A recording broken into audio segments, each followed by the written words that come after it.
Hello friends, मिसलेंस exercise 4 हम लोग देख रहे हैं और उसके अंदर का क्वेश्चन नंबर 3 अभी इस वीडियो के अंदर डिस्कस किया जाएगा।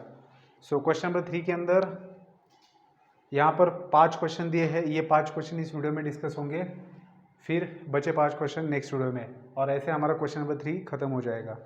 सो क्वेश्चन नंबर 3 के अंदर ये हमारा पहला क्वेश्चन है, let I be equals to 0 to 1 1/1 plus x square है into sine inverse 2x divided by 1 plus x square d x. ठीक है, अब हमें इसको इंटीग्रेट करना है। सबसे पहले तो कैसे किया जाए, ऑब्वियसली सब्स्टिट्यूशन यूज़ करना पड़ेगा। सो ट्रिग्नोमेट्रिक सब्स्टिट्यूशन है, आपको देख के समझ में आता है कि अगर बाहर साइन इनवर्स है तो अंदर साइन 2 थीटा आ सकता है, जिस तरीके का ये पॉलिनोमियल दे रखा है। ठीक है, ये रैशनल फंक्शन अंदर का जिस तरीके का है, तो x की जगह पर क्या रखा जाए। सो आपको पता है साइन 2 थीटा होता है 2 tan theta 1 plus tan square theta. So आप x की जगह पर tan थीटा सब्स्टिट्यूट करेंगे तो ये सटीक बैठता है यहाँ पर। ठीक है, तो ये बात आपको समझ में आनी चाहिए कि सब्स्टिट्यूशन क्या हमें लेना चाहिए अकॉर्डिंग टू द सिचुएशन। ठीक है, सो साइन इनवर्स बाहर है तो अंदर अगर साइन आएगा तभी तो कैंसिल हो पाएगा। सो सब्स्टिट्यूशन यहाँ पर आता है x की जगह पर tan t ले लो, tan थीटा ले लो, जो मर्जी लेना है लो। ठीक है, अब इसको अगर आप डिफरेंशिएट करेंगे विथ रिस्पेक्ट टू x, तो x का डेरिवेटिव आएगा 1, tan t का डेरिवेटिव आएगा sec square t and t का डेरिवेटिव आएगा dt by d x. So d x left में आके मल्टीप्लाई होगा, so d x is equal to sec square t d t. अब बात करेंगे लिमिट्स की, क्योंकि जब भी आप सब्स्टिट्यूशन करते हो तब लिमिट्स में चेंजेस आते हैं, वो चेंजेस आपको लिखने हैं। सो जब आपका x रहेगा 0 तब t क्या रहेगा। सो t का वैल्यू क्या होगा, x का वैल्यू जब 0 है तब t का वैल्यू क्या होगा। तो आपको ये सोचना है कि tan के कौन से एंगल का वैल्यू 0 आता है। सो यहाँ पर क्या लेना पड़ेगा आपको, tan 0 लेना पड़ेगा, tan 0 का वैल्यू 0 आता है। सो जब x 0 रहेगा तब t का वैल्यू 0 रहेगा, और जब x 1 रहेगा तब t का वैल्यू क्या रहेगा। सो π/4 रहेगा, क्योंकि tan π/4 का वैल्यू 1 आता है। सो t का वैल्यू लेना है π/4। सो लिमिट्स भी मिल गए अकॉर्डिंग टू द सब्स्टिट्यूशन। तो चलिए देयर अब सब्स्टिट्यूशन करते, therefore i is equal to 0 to π/4 1/1 plus tan square t। ठीक है, x की जगह पर tan t रख रहे हैं हम लोग, फिर sign inverse of 2 tan t divided by 1 plus tan square t, और ये यहाँ पर आएगा dx की जगह पर आएगा sec square t d t. ठीक है, सो इनटू मैं यहाँ पर लिखता हूँ ऊपर sec square t d t. चलिए this is equal to 0 to π/4, so 1/1 plus tan square theta क्या होता है, sec square theta, that is sec square t into ये sine inverse of 2 tan t upon 1 plus tan square t क्या है, sign 2t होता है। ठीक है ना, ये आप लोगों को पता होना चाहिए। सो साइन इनवर्स ऑफ अंदर वाले को आप लिख सकते हो साइन 2t, और ये sec square t d t as it is. So sec square t cancel हुआ, sine inverse of sine cancel हो गए। सो 0 to π/4, यहाँ पर आपको मिलेगा 2t और ये है dt। सो 2 को बाहर ले लो, अंदर आपके पास है 0 to π/4, सो ये है t इंटू डी टी।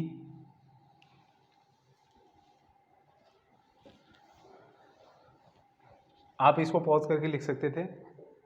अभी इसको इंटीग्रेट करेंगे, सो 2 t का इंटीग्रेशन आएगा t स्क्वायर बाई 2, और ये है आपका अपर लिमिट π/4 और ये है 0।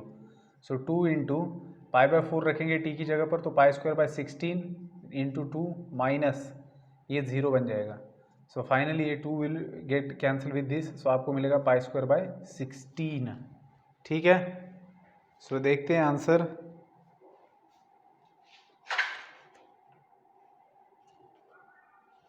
जी बिल्कुल सही है हमारा आंसर। सो ये था क्वेश्चन नंबर 1 का आंसर। सो आप लोग इसको लिख लेंगे पॉज करके। मैं आगे बढ़ता हूँ क्वेश्चन नंबर 2 की तरफ।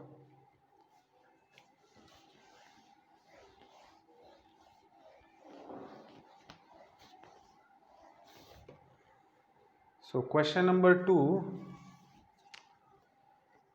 में हमें दिया है 0 to π/2 लिमिट्स है, और फंक्शन है 1/6 minus cos x D x. ठीक है, सो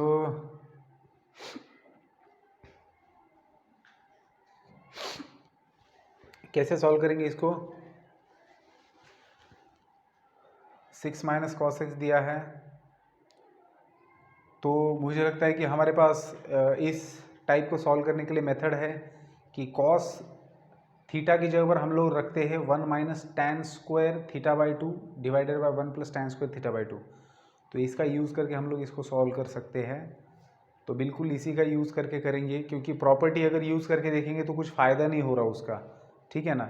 सो क्या करेंगे यूज़ यहाँ पर, cos x की जगह पर सब्सटीट्यूशन आएगा 1 minus tan square x by 2 divided by 1 plus tan square x by 2, ठीक है। सो देयरफॉर आपका इंटीग्रल क्या बनेगा?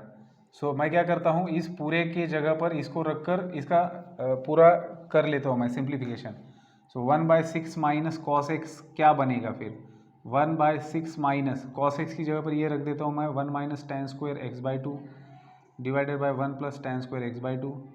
सो ये डिनोमिनेटर में क्रॉस मल्टीप्लिकेशन होगा और ये जो डिनोमिनेटर है ये ऊपर चला जाएगा, तो न्यूमरेटर में 1 plus tan square x by 2 मिलेगा एंड डिवाइडेड बाय ये 6 से मल्टीप्लाई होगा, तो 6 into 1 that is 6 plus 6 times tan square x by 2, ये -1 है, इसको ब्रैकेट डालेंगे और ये माइनस माइनस प्लस हो जाएगा, ठीक है ना। ये -1 और ये minus minus plus tan square x by 2। So आपको क्या मिल रहा है? 1 plus tan square x by 2 बनता है सेक स्क्वायर एक्स बाई 2 और डिनोमिनेटर में आपको मिल रहा है 6 minus 1 that is 5 plus 6 plus 1 that is 7 tan square x by 2, ठीक है। सो इस सब्सटीट्यूशन ये सब्सटीट्यूशन में बेसिकली हम लोग फॉर्मूला यूज कर रहे हैं, है ना। सो सब्सटीट्यूशन तो अब आएगा। सो cos x की जगह पर ये रखने के बाद में हमें दिया हुआ फंक्शन कैसे दिख रहा है? Therefore i is equal to 0 to pi by 2। अब हमारा ये दिया हुआ फंक्शन है sec square x by 2 divided by 5 plus 7 times tan square x by 2। अब इसके वजह से हम लोग सब्सटीट्यूशन कर सकते हैं। सो सब्सटीट्यूशन क्या होगा? Put tan x by 2 is equal to t, तो हमें मिलेगा सेक स्क्वायर एक्स बाई 2, ये तो डेरिवेटिव ले रहे हैं हम इसका with respect to x। So tan x by 2 का डेरिवेटिव आएगा sec square x by 2 and x by 2 का डेरिवेटिव आएगा 1 बाई 2 और t का डेरिवेटिव आएगा dt बाई dx, ठीक है। अब ये भैया 2 यहाँ इधर चलाएगा और dx इधर आएगा, so sec square x by 2 into d x is equal to 2 dt। So sec square x by 2 dx की जगह पर आएगा 2 dt और tan x बाई 2 की जगह पर आएगा t। सो देयरफॉर आपको मिलेगा i इज इक्वल टू ये, हाँ अब लिमिट्स भी तो देखने पड़ेंगे। तो जब आपका when your x is 0, x 0 रहेगा तब t का वैल्यू क्या रहेगा? वो भी 0 रहेगा। और जब x का वैल्यू पाई बाई 2 रहेगा तब t का वैल्यू क्या रहेगा? 1 रहेगा। सो लिमिट्स तो रहेंगे 0 से 1 तक। Sec square x by 2 dx बन जाएगा 2 dt, ठीक है। सो ये 2 dt बनेगा और डिनोमिनेटर के अंदर आपके पास है 5 प्लस 7 t स्क्वायर, ठीक है। सो 2 को बाहर ले लो तो ब्रैकेट के अंदर क्या बचेगा? 1/5 को लिखेंगे √5 का स्क्वायर और 7t स्क्वायर को लिखेंगे √7t का होल स्क्वायर और यहाँ पर आएगा dt। अब दिख रहा है आपको ये a square plus x square वाला सीन, या फिर आप बोल सकते हो एक्स स्क्वायर प्लस ए स्क्वायर। तो इसका इंटीग्रेशन क्या होता है? 1/a tan inverse of x/a। सो आप लोग वैसे कीजिए, फिर लिमिट्स रखिए, आपको आंसर मिल जाएगा, ठीक है। सो ये था हमारा क्वेश्चन नंबर 2। सो सही है, आप लोग करके देखना इसके आगे, ठीक है। मैं यहाँ पर छोड़ देता हूँ ये एग्जांपल आप लोगों के लिए आगे करने के लिए और आगे बढ़ता हूँ।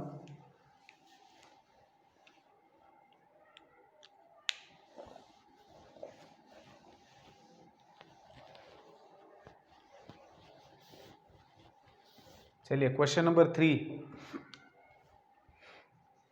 क्वेश्चन नंबर 3 में आपके पास है 0 to a 1/a square plus ax minus x square dx, ठीक है। अभी बेटा इसको कैसे सॉल्व करना है? परफेक्ट स्क्वायर वाली मेथड से, ठीक है। मैं पहले इसको बाहर ले लेता हूँ और इसको परफेक्ट स्क्वायर की मेथड से सॉल्व करके दे देता हूँ आपके हाथ में इसको। 1/a square plus ax minus x square है dx, सॉरी। अब यहाँ पर देखिए कांस्टेंट की जगह पर a स्क्वायर आया है, तो इससे कुछ गड़बड़ होने की जरूरत नहीं है, ये कांस्टेंट ही है हमारा। a स्क्वायर जो है वो हमारा कांस्टेंट ही है, ठीक है। सो 1/ हम लोग क्या करेंगे, इसमें से नेगेटिव साइन को बाहर ले लेंगे तो बचेगा क्या? एक्स स्क्वायर, ये बन जाएगा नेगेटिव और ये भी बन जाएगा नेगेटिव, ठीक है। सो क्या करना है? 1/, ये नेगेटिव है x square minus a x as it is. तो एक्स का कोएफिशिएंट क्या है, ए है, इसका हाफ कर दो, सो ए बाई 2 मिलेगा, और उसका स्क्वायर ऐड करेंगे सपरेट करेंगे, so a square by 4 add करना है, minus a square by 4 separate करना है, ठीक है। So this is equal to 1 by minus x square, sorry x minus a by 2 whole square, ठीक है। और ये क्या बन जाएगा, ये क्रॉस मल्टीप्लिकेशन करेंगे तो minus 5 a square by 4, so 5 a square by 4 positive बन जाएगा, x minus a by 2 whole square बनेगा, ठीक है। सो हमने क्या कर दिया बेटा यहाँ पर, तो अगर आप ठीक से देख रहे होंगे तो मैंने इसको स्टैंडर्ड फॉर्मेट में लाया है, जिसका इंटीग्रेशन हमें सीधा सीधा फॉर्मूले से मिलता है। कौन सा वाला, ए स्क्वायर माइनस एक्स स्क्वायर वाले फॉर्म में लाया है। इसको आप फाइनली ऐसा लिखेंगे 1 बाय, इसको लिखेंगे हम लोग √5 by 2a whole square minus इसको एज इट इज रखेंगे x माइनस ए बाई 2 होल स्क्वायर, ठीक है। सो ये आ गया है हमारा स्टैंडर्ड फॉर्म। सो इसको हमने परफेक्ट स्क्वायर में कन्वर्ट करके यहाँ तक पहुँच गए हैं। अब ये हमारे काम का है, बाकी सब आप पॉज करके लिखेंगे। इसको हटा देता हूँ मैं। सो अभी मेरे पास इसकी जगह पर मैं ये लिख सकता हूँ, so therefore given i 0 to a 1 by, मेरे पास है √5 a by 2 whole square minus x minus a by 2 whole square dx। So ये जो है ये मेरा वेरिएबल है पूरा, और ये कांस्टेंट है। सो a square minus a square का फॉर्मूला क्या होता है, 1/2a, 1/2 टाइम्स a। अब 2 टाइम्स a मतलब √5a बाई 2, 1/2 टाइम्स ये a है ना पूरा का पूरा, और फिर फॉर्मूला क्या होता है 1 बाय ए स्क्वायर माइनस एक्स स्क्वायर का 1/2a log of a plus x divided by a minus x होता है जी, a plus x. So √5a by 2 plus x मतलब x माइनस a by 2 divided bye a plus x a minus x, so √5a by 2 minus x plus a by 2, समझ रहे हो। और बाहर आएगा लिमिट हमारा 0 to a, ये समझे ना आप, a plus x a minus x, ये पूरा x है आपका, इसको एक बार प्लस करना है न्यूमरेटर में, एक बार माइनस करना है। जब माइनस करेंगे तो ये नेगेटिव बन जाएगा और ये पॉजिटिव बन जाएगा, ठीक है। और ये आपका लिमिट है, ये बाजू में ले लिया मैंने 1/√5a। अब अपर लिमिट और लोअर लिमिट सब्स्टिट्यूट करो। सो अपर लिमिट जब सब्स्टिट्यूट करेंगे तो आपको क्या मिलेगा, √5a बाई 2, एक्स की जगह पर a आएगा minus a by 2 as it is, divided by नीचे भी अपर लिमिट सब्स्टिट्यूट करेंगे √5a by 2 minus a plus a by 2।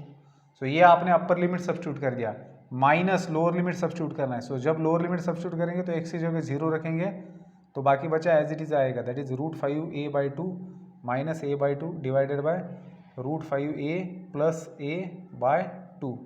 So ये आप डिनोमिनेटर यहाँ पर कैंसिल कर सकते हो, ठीक है। यहाँ पर भी a कॉमन निकलेगा और कैंसिल हो जाएगा, ठीक है। तो बचेगा क्या आपके पास 1 माइनस 1/2 दैट इज 1/2 बचेगा। सो बेसिकली आपको आंसर मिलेगा 1/√5a लॉग ऑफ, यहाँ पर आपको मिल रहा है √5। देखो a कॉमन निकल के ऊपर और नीचे में से a कॉमन निकल के कैंसिल हुआ है। जब a कॉमन निकलेगा तो यहाँ 1 माइनस 1/2 बचेगा, जिसका वैल्यू 1/2 आएगा, और यहाँ पर माइनस 1/2 आएगा। सो आपके पास √5/2 ऊपर है प्लस 1/2 और नीचे है माइनस 1/2, √5/2 माइनस 1/2 है, ठीक है। और यहाँ पर आपके पास है माइनस लॉग ऑफ, यहाँ पर भी 2 कैंसिल हुए डिनोमिनेटर के और ये खत्म हो चुका है। सो आपके पास क्या बचा है अभी यहाँ पर √5 माइनस 1 डिवाइडेड बाय √5 प्लस 1, ठीक है। सो यहाँ पर भी 2 कैंसिल हो जाएगा, तो √5 प्लस 1 √5 माइनस 1 है। ऊपर का आप लोग लिख लेना बाद में पॉज करके। सो फाइनली आपको आंसर में क्या मिल रहा है 1/√5 times a and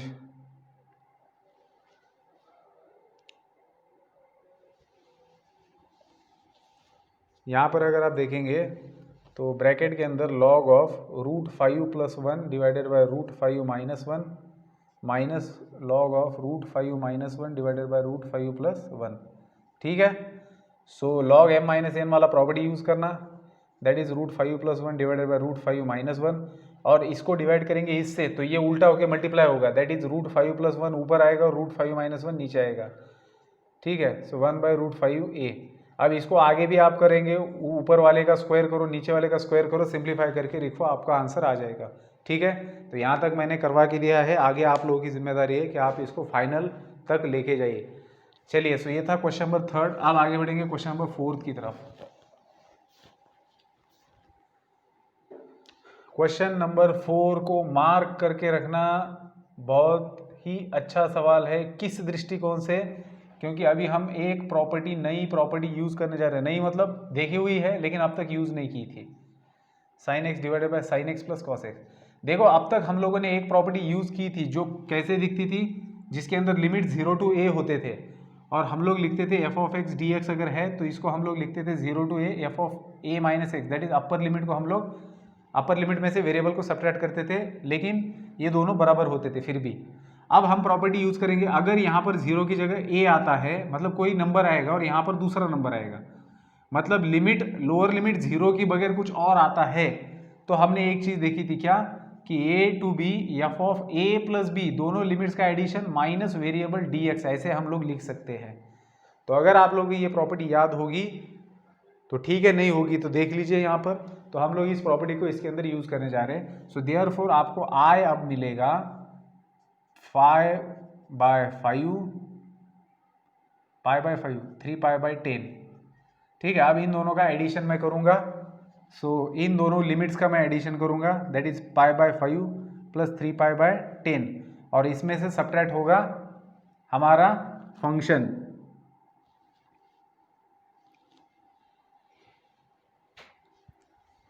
sorry, sign of, देखो क्या करना होता है आपको, वेरिएबल को सब्ट्रैक्ट करना होता है, a + b - x, that is sine of pi, यार ये मुझे पढ़ने में बहुत दिक्कत आती है, π/5 π/5 ठीक है, π/5 + 3π/10, मतलब बन गया a + b, अब -x। ठीक है, डिनोमिनेटर में भी फिर वही sine of π/5 + 3π/10 -x plus cos of π/5 + 3π/10 -x। ठीक है, और ये dx। सो अब अगर आप लोग यहाँ पर देखेंगे बेटा, तो π/5 3π/10 एज इट इज रहेगा। अब इन दोनों का एडिशन क्या आता है, सो अगर आप डिनोमिनेटर 1 कर देते हो इनका, तो 2 से ऊपर नीचे मल्टीप्लाई करेंगे तो 2π मिलेगा, 2π/10, सो 2π + 3π 5π/10, दैट मीन्स आपको मिलेगा π/2। तो इन दोनों का एडिशन हो जाएगा π/2, तो यहाँ पर भी आएगा π/2 और यहाँ पर भी आएगा π/2। सो आपको फाइनली मिल क्या रहा है, साइन ऑफ 90 - थीटा मिल रहा है, साइन ऑफ π/2 - x, तो वो क्या रहेगा cos x, और डिनोमिनेटर में आपके पास क्या है, sine of 90 - x that is cos x plus cos of 90 - x that is sin x, और ये dx। सो आपने ये प्रॉपर्टी यूज करके आपको एक नया i मिला है। पहला वाला i ये था, इसको मैं इक्वेशन 1 बोलता हूँ, दूसरा वाला i ये है। तो अगर आप दोनों की तरफ देखेंगे तो दोनों के भी लिमिट सेम है, दोनों की डिनोमिनेटर सेम है, तो दोनों को क्यों ना ऐड किया जाए, क्योंकि आपको तो इसका वैल्यू निकालने से मतलब है, मतलब i का वैल्यू निकालने से मतलब है। सो इक्वेशन 1 और 2 को मैं ऐड कर देता हूँ और यहाँ पर लिखता हूँ, इसको हटा देता हूँ मैं। चलिए, अब i + i मतलब equation 1 + 2, equation 1 + equation 2, so i + i मैं कर रहा हूँ, सो π/5, सो 3π/10, सो sin x, और ये plus cos x, numerator add होंगे, डिनोमिनेटर एक ही बार आएगा क्योंकि कॉमन है, sin x + cos x dx। So ये पूरा का पूरा चला जाएगा इसके साथ में, तो बचेगा 1। सो π/5 एंड 3π/10 है आपके पास, सो इसका इंटीग्रेशन 1 dx, सो इसका इंटीग्रेशन आएगा x, अपर लिमिट है 3π/10, लोअर लिमिट है 5/5, सो अपर लिमिट रखेंगे 3π/10 माइनस π/5, तो क्या मिलेगा आपको, देखिए 2 से ऊपर नीचे मल्टीप्लाई करेंगे तो 3π - 2π/10 दैट इज π/10। तो आंसर है आपका π/10।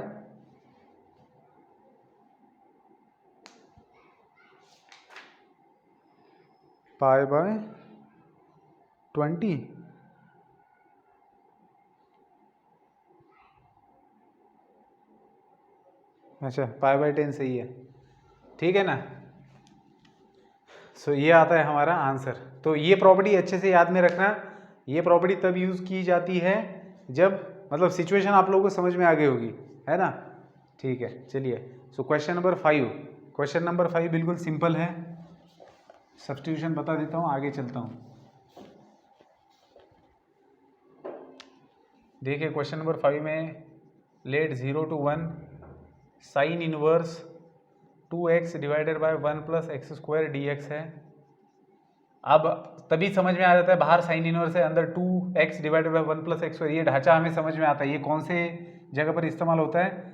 अगर हम x की जगह पर tan थीटा रख देते हैं या फिर tan t रख देते हैं, सो dx इज इक्वल टू क्या मिलेगा? सेक स्क्वायर t dt मिलेगा, ठीक है। और जब आपका x 0 रहेगा तब आपका t क्या रहेगा? 0, और जब आपका x 1 रहेगा तब t क्या रहेगा?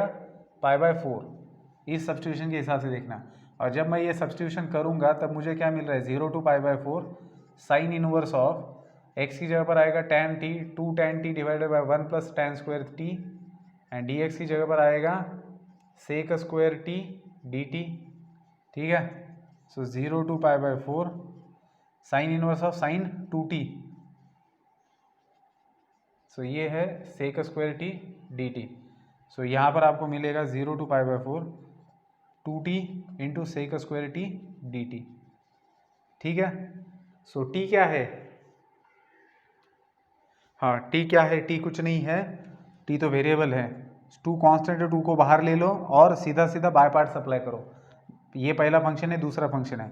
सो पहला फंक्शन एज इट इज, दूसरे का इंटीग्रेशन आएगा tan t 0 to π/4 minus integral of पहले का डेरिवेटिव दूसरे का इंटीग्रेशन एंड dt, ठीक है। सो इसका फिर से इंटीग्रेशन ले लो और लिमिट सब्स्टिट्यूट कर दो, इसमें लिमिट सब्स्टिट्यूट कर दो, फाइनल आंसर मिल जाएगा। सो यहाँ पर खत्म होते हैं हमारे पहले 5 क्वेश्चन इस एक्सरसाइज के, सॉरी क्वेश्चन नंबर 3 के पहले 5 क्वेश्चन यहाँ पर खत्म होते हैं। सो मिलते हैं नेक्स्ट वीडियो में, आगे बचे 5 क्वेश्चन को सॉल्व करेंगे नेक्स्ट वीडियो में। Good bye.